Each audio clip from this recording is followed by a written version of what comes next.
Salmo 91, palavra de Deus para o coração de todos nós.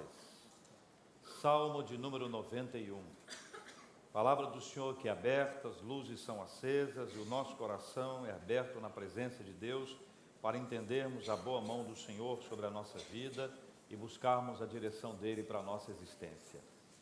Sob as asas do Senhor, sob os cuidados de Deus, sob a proteção do Altíssimo, nós caminhamos na presença do Pai. Salmo de número 91. O que habita no esconderijo do Altíssimo?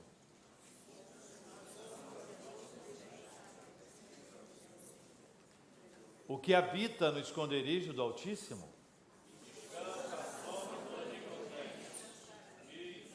O que habita no esconderijo do Altíssimo e descansa à sombra do Onipotente, diz ao Senhor: meu refúgio e meu baluarte, Deus meu em quem confio. Pois Ele te livrará do laço do passarinheiro e da peste perniciosa. Cobrir-te-á com as suas penas e sob as suas asas estarás seguro. A sua verdade é pavês e escudo. Não te assustarás do terror noturno, nem da seta que voa de dia, nem da peste que se propaga nas trevas, nem da mortandade que assola ao meio-dia. Caiam 1000 ao teu lado e 10.000 à tua direita, tu não serás atingido. Vamos ficar até aqui na leitura do Salmo de número 91, sob a proteção do Altíssimo. Eu queria imaginar com vocês a proteção que nós podemos ter num dia de chuva. Imaginar que nós estamos pegando uma carona de verdade, uma carona num guarda-chuva. Imagina essa cena comum e simples, corriqueira da nossa vida. O dia está chuvoso, você não pode tomar chuva, embora a gente até de vez em quando gosta de tomar um banho de chuva, mas isso não é bom quando você não está vestido adequadamente, quando você está com pressa, quando você não tem tempo, ou quando a sua imunidade está baixa. Numa situação como essa, o que mais pode prejudicar a sua vida é exatamente a chuva, pelas consequências que ela traz para a nossa história, para a nossa vida. E existem 3 regras básicas para você andar de carona no guarda-chuva. A primeira regra básica é mantenha-se firme na posição, isto é, perto. Essa proximidade impedirá que você seja atingido pela chuva. Vamos exemplificar isso de maneira tranquila. Uma pessoa está com guarda-chuva aqui e você está ao lado dela, perfeito? A pessoa está com guarda-chuva aqui. Quanto mais perto da pessoa você estiver, mais protegido você estará da chuva, certo ou errado? A primeira regra é a regra de estar perto. A segunda regra é a seguinte, regra número 2, caminhe no mesmo ritmo. Se você acelerar ou se você atrasar, ficará fora da proteção e poderá ser atingido pela chuva. Vamos exemplificar mais uma vez. O guarda-chuva está aqui, certo? Está chovendo. Você está querendo ser protegido, correto? Se você acelerar, o guarda-chuva fica. Se você atrasar, o guarda-chuva vai. É necessário que você aprenda o ritmo para desenvolver com ritmo o tempo necessário para a sua caminhada protegido sob o guarda-chuva. E a terceira e última regra, devem ter várias, mas eu só elenquei 3. A terceira e última regra é ande na mesma direção. Se houver uma distração, ainda que pequena, e você for para o lado oposto, perderá a proteção, ou seja, siga na mesma direção sem se desviar. Qual é o ponto? Vamos exemplificar mais uma vez. O guarda-chuva está aqui. Você está sendo acompanhado. Se você for para o lado de cá, você ficará desprotegido. Se você for para o lado de lá, você ficará desprotegido. Portanto, se você quer andar protegido, não desvie o seu caminho. Diante dessa realidade corriqueira, que todos nós já vivenciamos, para exemplificar e trazer isso à nossa realidade, eu quero convidar você para nós aplicarmos esse texto bíblico para a nossa vida sob este olhar e impactado por essa imagem, pensando na proteção que o Altíssimo oferece e que o Altíssimo nos dá. A Bíblia nos traz algumas referências importantes sobre esse assunto. Eu queria começar lembrando da importância de estarmos perto. Assim como no guarda-chuva estar perto é fundamental, porque essa proximidade impedirá que você seja atingido pela chuva, nós precisamos aprender a andar perto. Jesus disse que aqueles que estavam cansados e sobrecarregados receberiam dele o alívio. Mas ele trouxe uma expressão antes dessa frase. Quem se lembra qual foi a expressão que ele utilizou?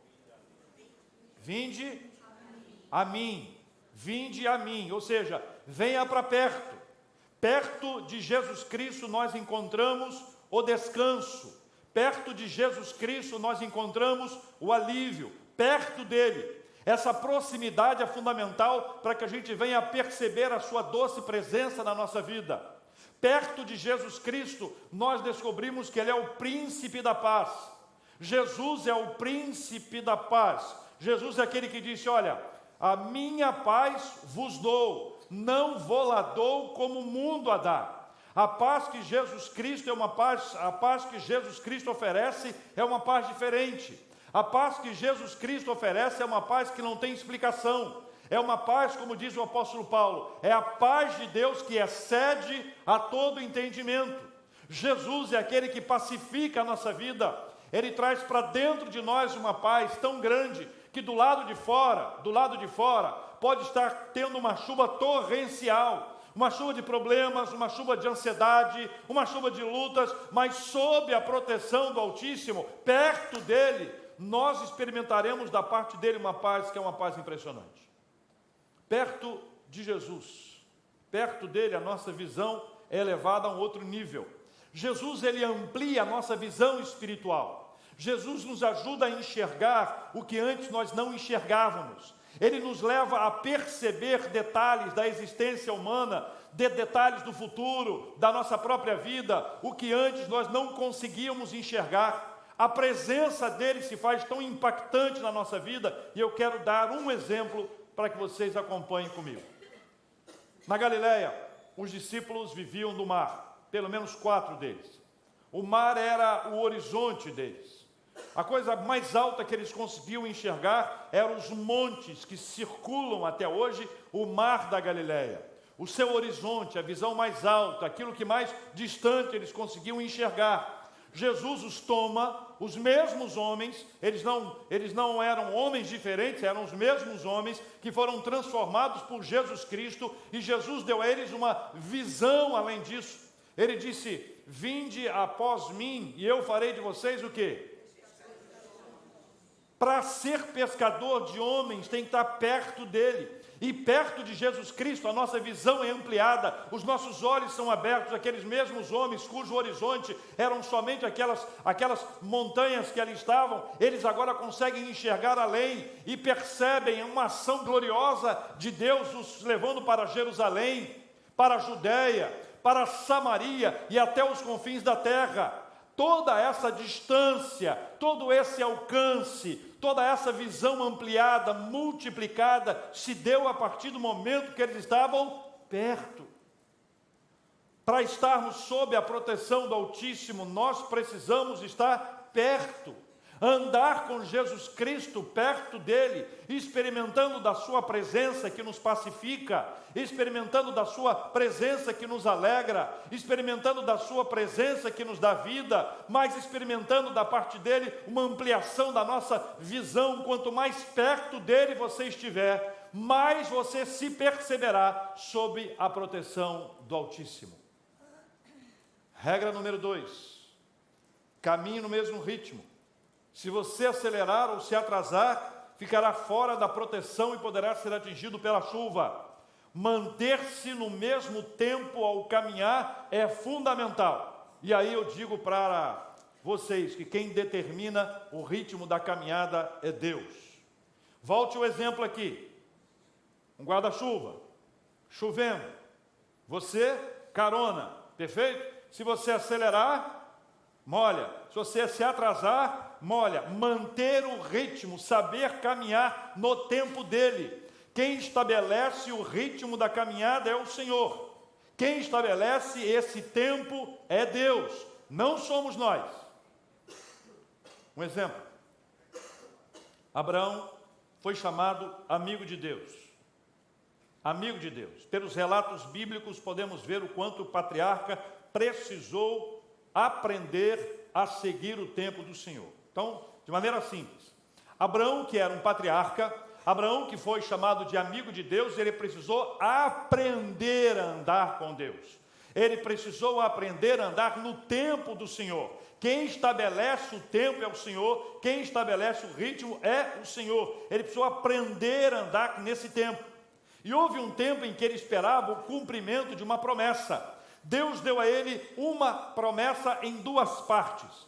A primeira é sobre a sua descendência, a segunda é sobre uma terra. E o Senhor foi cumprindo, mas entre o tempo da promessa e do cumprimento, entre o tempo em que ele aguardava que este cumprimento se desse, ou seja, que a sua descendência fosse vista, houve um tempo em que ele achou que Deus havia perdido a noção do tempo.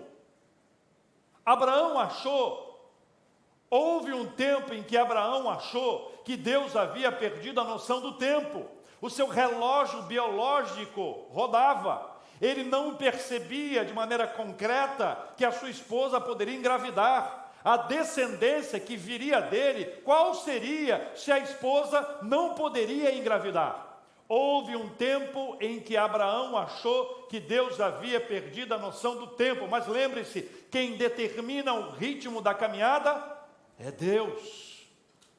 Abraão vai conversar com o Senhor e diz para ele: Senhor, olha, se eu estou entendendo bem, a descendência que virá de mim, na verdade, virá do filho mais velho nascido na minha tenda, filho mais velho nascido no meu grupo. É desse que virá a descendência. O Senhor, que é Senhor do tempo, o Senhor que determina o ritmo da caminhada, chama Abraão. Abraão sai da sua casa, sai da sua tenda, vai para o lado de fora, e o Senhor mostra para ele alguma coisa absolutamente comum: as estrelas. Abraão estava acostumado, habituado a ver estrelas. Se você já esteve na roça, no interior, em algum lugar distante, onde a luz, a energia elétrica é frágil, quando acende, a noite chega e as estrelas brilham, elas brilham no céu de uma maneira maravilhosa. E esse brilho das estrelas no céu permitem que as pessoas possam contemplar uma criação maravilhosa que o Senhor se manifesta através dela para revelar a sua glória, para revelar o seu amor. Mas no caso de Abraão era ainda mais forte. Deus revelava a sua glória, Deus revelava a sua majestade, mas Deus revelava o tempo, porque Ele é o Senhor do tempo, e o Senhor do tempo nunca se atrasa, e Deus mostra as estrelas para que ele veja o número de estrelas que ali estavam, para que ele percebesse que, na verdade, a descendência estava assegurada, e essa era a palavra de Deus para ele. Todas as noites, imagino eu, que Abraão poderia sair de sua tenda, olhar as estrelas e dizer: a minha descendência vai chegar no tempo do Senhor. Eu pergunto a você, ainda que a gente saiba disso, a gente corre o risco de alguma precipitação? A gente corre o risco de, ainda que a gente saiba que Deus tem um tempo certo para todas as coisas, nós sermos tomados por uma ansiedade e por conta disso tomarmos uma decisão que pode ser, pela graça de Deus, permitida pelo Senhor, mas não será esta vontade clara de Deus para a nossa existência? Abraão, apesar de todas as declarações de Deus, que Deus havia feito, que Deus havia ministrado à vida dele, ele se precipitou, e a sua precipitação produziu uma série de transtornos, que nós podemos averiguar nas Sagradas Escrituras. Mas a lição que fica para nós hoje aqui é muito simples: se nós estamos sob a proteção, nós não podemos adiantar, não pode haver precipitação, como não pode haver nenhum tipo de procrastinação, demora, enrolação. Nós temos o tempo certo. O tempo certo é o tempo de Deus para a nossa vida. Jesus teve alguns amigos especiais. Dentre eles se destacam os irmãos Lázaro. Qual eram os irmãos de Lázaro? Quem lembra? Marta e Maria. Lázaro, Marta e Maria. Eles eram de uma região muito importante chamada Betânia. Naquela área onde eles estavam, aconteceu uma coisa muito triste. Lázaro e Marta e Maria eram muito próximos de Cristo, mas houve uma enfermidade. Nenhum de nós está isento de enfrentar uma enfermidade. As irmãs pediram que Jesus fosse correndo para lá, mas a missão de Jesus exigia dele uma dedicação de mais tempo aonde ele estava. No relógio delas tinha que ser exatamente agora. No relógio de Cristo tinha um correr natural, um tempo estabelecido, uma vontade dele. Entre esses dois tempos houve uma diferença, porque Lázaro adoeceu muito mais e chegou a morrer e chegou a ser sepultado. Quando Jesus chega, as irmãs dele dizem para Cristo: se o Senhor estivesse aqui, entre parênteses, no nosso tempo, ele estaria vivo. Jesus olha e sabe o que vai acontecer, se compadece, Jesus chora, mas ele declara em todo o tempo que havia esse tempo de Deus para que as coisas acontecessem, porque esta situação era para glorificar a Deus. Quando nós compreendemos o ritmo de Deus e a vontade dele para a nossa vida, nós aprendemos a andar no tempo dele e descobrimos que há sempre tempo para algo novo acontecer na nossa existência. Não se precipite, não se atrase, ande sob a proteção do Altíssimo, lembrando que quem determina o tempo é Deus. Terceira e última regra: ande na mesma direção. Se houver uma distração, ainda que pequena, e você for para o lado oposto, perderá a proteção. Siga na mesma direção, sem se desviar. Josué assumiu a liderança do povo de Israel de uma maneira linda. Deus deu a ele uma missão, e dentre várias palavras que o Senhor Deus trouxe a ele, falou sobre medo, sobre coragem, sobre enfrentar. Ele diz assim: então somente ser forte e muito corajoso, para teres o cuidado de fazer segundo toda a lei que meu servo Moisés te ordenou. E aí a frase: dela não te desvies, nem para a direita, nem para a esquerda, para que sejas bem-sucedido por onde quer que andares. A jornada de Josué tinha como base a palavra de Deus, e a palavra de Deus para ele era esta: não se desvie, nem para a direita, nem para a esquerda, não fuja dos caminhos do Senhor, ande firme nos caminhos do Senhor. O caminho de Deus é perfeito, o caminho do Senhor é claro. A vontade de Deus estabelecida para a nossa vida é que nós o conheçamos e prossigamos em conhecê-lo. E à medida que nós o conhecemos, nós aprendemos dele. E aquele que segue a palavra do Senhor será pelo Senhor orientado, será pelo Senhor dirigido, conduzido. O Senhor nos dá sabedoria, o Senhor nos dá o seu Espírito Santo, o Senhor ministra a nossa vida. A Bíblia diz que o Espírito Santo nos convence do pecado, da justiça e do juízo. O Espírito Santo age na nossa vida e nos dá uma consciência quando aquilo que está sendo feito contraria a vontade de Deus. O que pouca gente leva em consideração é que o que contraria a vontade de Deus não será bom para nós. O que contraria a vontade de Deus não vai nos alegrar. São momentos, são circunstâncias em que a gente vive, em que aparentemente há uma alegria, em que aparentemente é um tempo bom, mas na verdade as consequências disso para a nossa vida produzem todo um afastamento. Josué levou isso em consideração, recebeu de Deus a palavra, liderou o povo numa jornada impressionante, enfrentou inimigos fortes, enfrentou adversidades constantes, enfrentou traição dentro do próprio povo. Você deve ter ouvido na figura de Acã. Já ouviu a respeito dele? Acã era um dos soldados do exército de Deus. Deus deu uma ordem clara. Olha a ordem de Deus: olha, vocês não pegam absolutamente nada que está lá, tudo é fruto, despojo, e a presença desses despojos no nosso meio, no nosso arraial, vai gerar uma maldição para nós. Mas disse mais: aquilo que for ouro, aquilo que for prata, aquilo que for bronze, aquilo que for precioso, será consagrado ao Senhor, porque já havia um plano de Deus em relação a isso. Acã sai com todo Israel para a batalha. A batalha é vencida pela graça de Deus e não por força humana. Não havia mérito neles para dizer: olha, nós vencemos, nós merecemos. Deus dá a eles uma vitória retumbante. Acã pega uma capa babilônica e pega algumas dessas preciosidades e leva para sua tenda. Você conhece a história? Esconde debaixo da tenda, deixa arrumadinho ali e sai. Quando ele sai, aparentemente as coisas estão tranquilas. Eu fico sempre imaginando essa cena, o povo de Deus cantando. Você sabe que o povo de Israel dança e canta, que é uma maravilha. Eles dançando, cantando, celebrando, e ele pensando naquilo que ele escondeu, até a hora que se descobre que ele escondeu. E a descoberta foi impressionante. Há coisas malditas, há coisas condenadas. Essa é a frase, ó. Há coisas condenadas no meio de vós. Havia alguma coisa, Josué não sabia, o povo não sabia, só quem sabia era Acã. Mas o Senhor vai revelando passo a passo, passo a passo, passo a passo, até que chega ali. A ordem de Deus era outra, a ordem de Deus era santificai-vos. Mas ao invés de buscar a santificação, Josué estava diante de alguém que havia buscado a condenação. Fez exatamente o que era contrário, se desviou para a direita ou para a esquerda.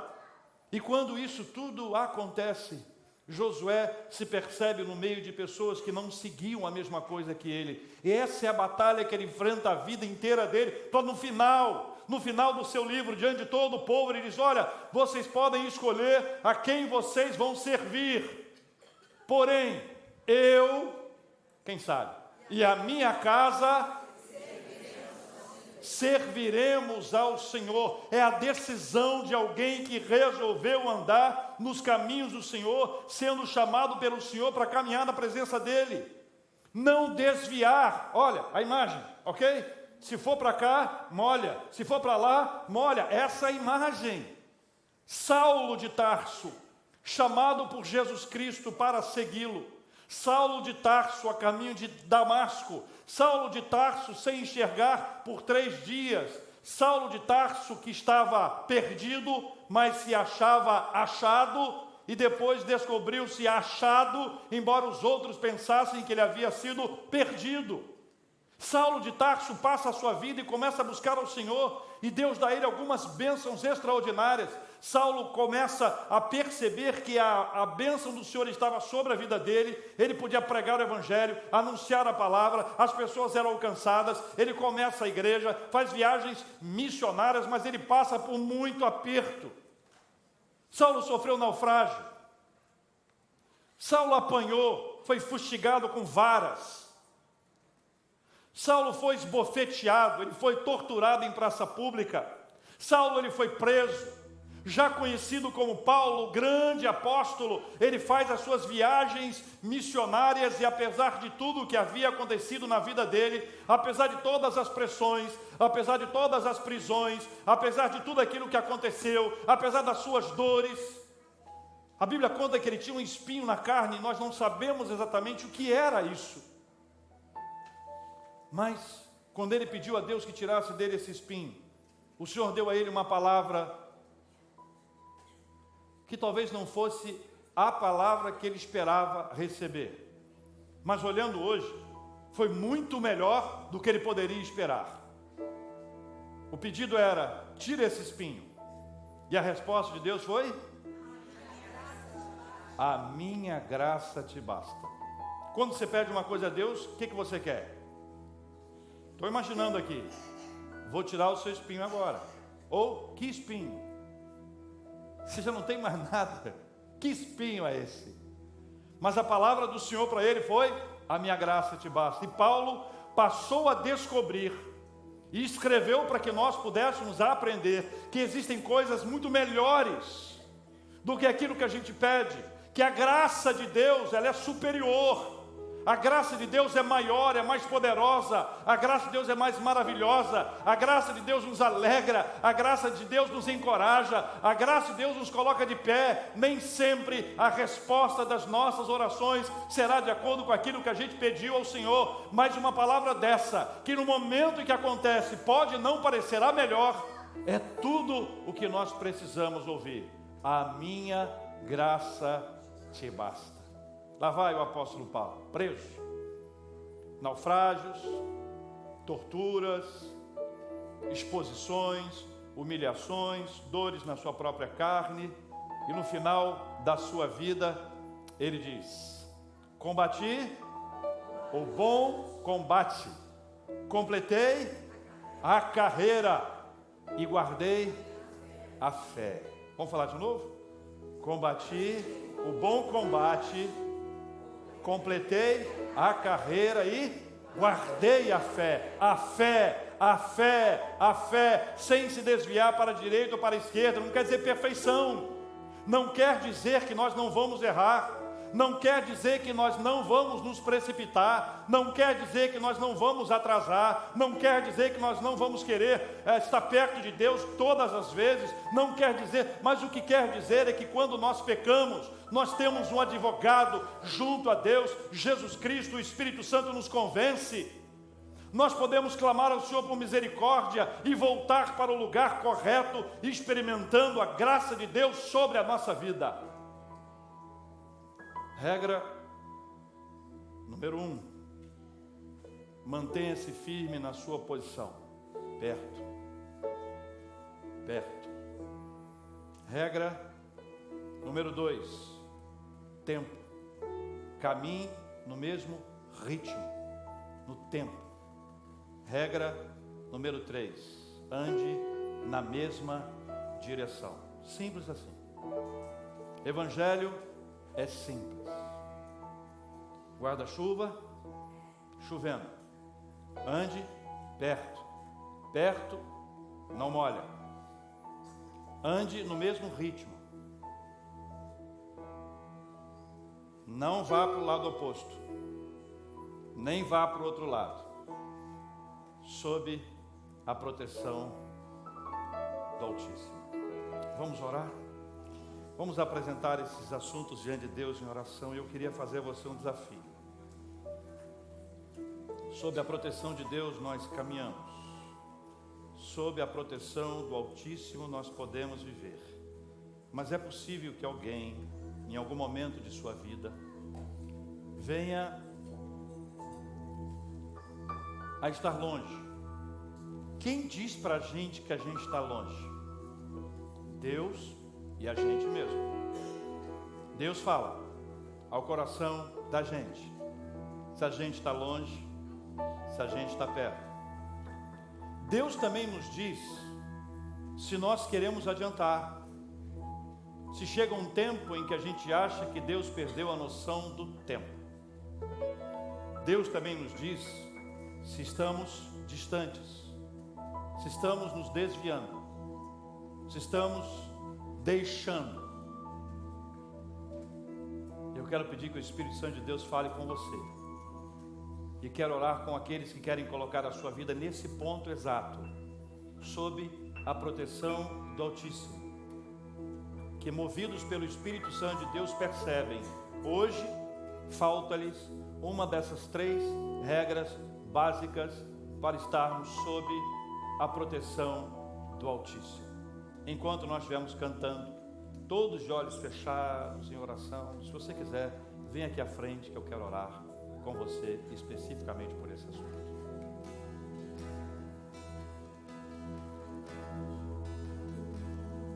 Sinto proteção,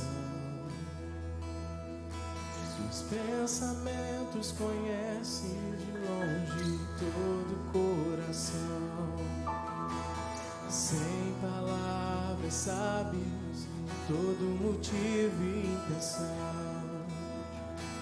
Não há nada que possa sair do controle de tuas mãos. Fortaleza em dia de angústia, socorro bem presente na tribulação. Companhia eterna, aliança em Jesus, o amor, perfeição. Deus dos impossíveis, fiel em tudo que prometeu. Não desiste de mim, comigo vai até o fim. Se eu subir aos céus, Deus ali estará. Pelas asas da alvorada, nos mar. Seja onde for, a tua mão me guiará. Seja onde for, a tua mão me guiará. Tua mão me guiará. Sob a proteção do Altíssimo. 3 regras. Ande perto. Ande no mesmo ritmo. Não se desvie. Se você não quiser vir aqui à frente, pode vir.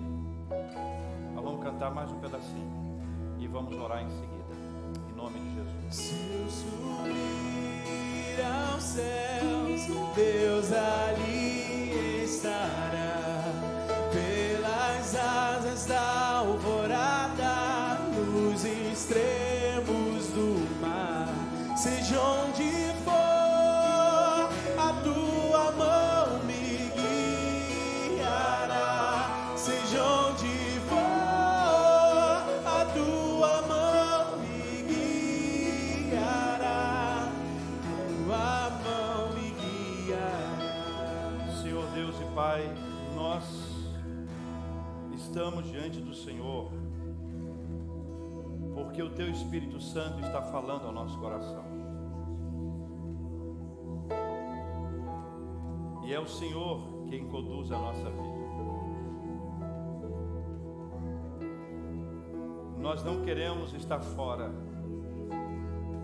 Nós não queremos estar longe. Nós não queremos estar perdidos no meio do temporal. Pois sabemos que os temporais chegam sem que a gente esteja ciente que eles chegarão. Alguns deles nos tomam de forma surpreendente e nós não queremos estar longe dessa proteção do Altíssimo. Por isso, Senhor, nós queremos reafirmar que nós queremos estar perto. Nós reafirmamos que nós queremos andar no ritmo, no tempo determinado pelo Senhor. Nós reafirmamos que não queremos nos desviar e não iremos nem para a direita nem para a esquerda.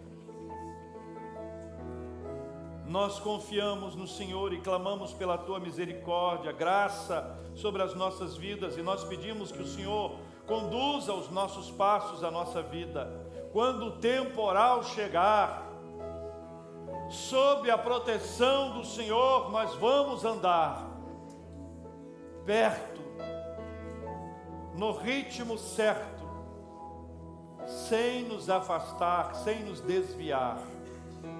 E assim, Pai, nós queremos te agradecer, porque embora possamos ter andado distantes, o Senhor nos chama para estarmos perto do Senhor.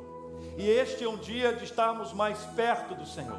Esse é um dia que o Senhor nos chama de onde nós estávamos para estarmos pertinho do Senhor. E pertinho do Senhor nós queremos caminhar, pertinho do Senhor nós queremos viver, porque pertinho do Senhor o temporal pode estar intenso do lado de fora, mas dentro de nós estamos cheios de paz, cheios de esperança, cheios de fé, cheios de alegria, depositada pelo Senhor mesmo sobre nós, sobre a nossa vida, sob a proteção do Altíssimo. Nós queremos viver, pois nós sabemos que o Senhor que nos conhece, sabe quem nós somos e o quanto nós dependemos do Senhor. Soberano Deus, sob a Tua providência, nós queremos andar, protegidos pelo Senhor, que é o nosso refúgio e nossa fortaleza. Nós oramos em nome de Jesus. Amém. Se eu subir aos céus, Deus ali estará. Pelas asas